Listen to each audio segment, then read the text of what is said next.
This is my cannongan.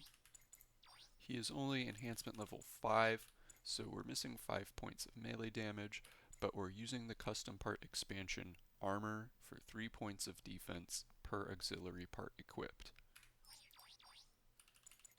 With anti-ballistic armor level 5, new anti-beam armor, and 6 auxiliary parts, we get 50 ballistic resistance, 70 beam resistance, 50 melee resistance, and an additional defense bonus against beam attacks whenever a beam weapon staggers us. These are the only 6 auxiliary parts that actually fit with these 2 defense parts, unless you own the electronic defense system, which takes 2 close range slots. Any of these parts can be replaced with that, but if you were to use it, you would probably replace this, and that would give you the ability to change this into a level 2 forced cooling system for better dodge roll recovery. Personally, I think the fuel that this gives us is actually quite useful for some of our aerial skills. The cannongan has level 4 quick boost and level 2 flight control program, so if we keep doing this maneuver from the same starting position, we can take 3 shots from the air before we overheat. This leaves us with just enough ammo to chain stun with our charge cannons twice.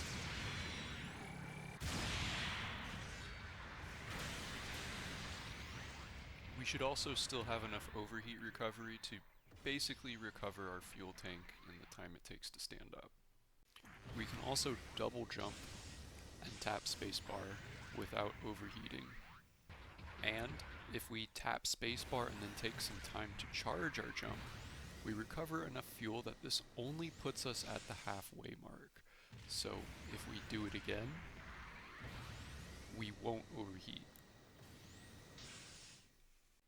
We really don't want the electronic defense system because even if we do get our radar jammed, this weapon lets us see people through walls at 400 meters anyways.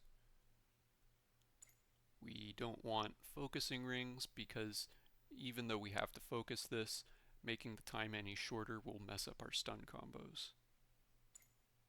We want all the defense we can get because this launcher works with a skill called the immobile firing system, which reduces the stun buildup of incoming ranged attacks while firing. This only works against ranged attacks, so we want to focus on those defense stats, and we want to focus on the both of them so that people don't just punish our weakness and cause our other investments to go to waste.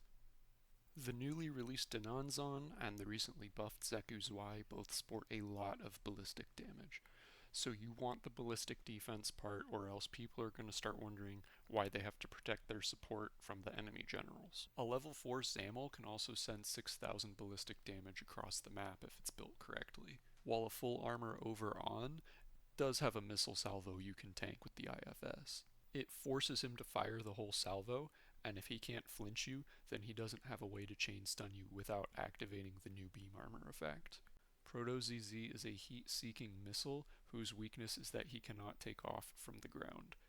Your melee defense will not save you, and your guns will not stun him if he's using his maneuver armor. But if he takes off from the ground, he doesn't have skills like yours and his maneuver armor won't work. Your favorite teammates are generals with ballistic damage, so if you really want to outplay the enemy cannongan, you actually build to fight these guys. Or you can say, hey, fuck it, and completely forgo ballistic investment for 10 more points of ranged strength and some faster reload rates with either a level 1 oxygen or a level 1 quick loader right here. Your real competition as a support is the RF Gelgoog, who has 2 melee weapons, 2 tackles, a bonus for whenever he finishes a tackle on somebody, as well as a bonus for whenever he is damaging a toppled enemy. And none of that stuff matters to you because you can just stay outside of his range. The real issue with this character is that he just gets 50% bonus damage against any airborne enemies, so he will shred your Denanzons. He can ground them for the sake of his Proto-ZZ, and if he catches you in the air, he will outrange you. All of the Gelgoog's beam weapons have more range than your rifle, and the cannon is fired from the right, with a very wide beam, so it's much better at reaching around corners than your charge cannons are. The trade-off is that your charge cannons have 50 meters more of range and a much quicker focus time, so if you can stun him, he has to reset. You can overcome the Gelgoog's NASCAR advantage and land your stun first by using what's called angle advantage. All angle advantage means is that if a piece of cover between the two of you is closer to your enemy than it is to yourself, it's going to be bigger on their screen than it is on yours, and this allows you to see their shoulder first. Don't be a yellow general. Be a support and accept the cannongan sentry-like role, and you'll be able to outplay the RF Gelgoog.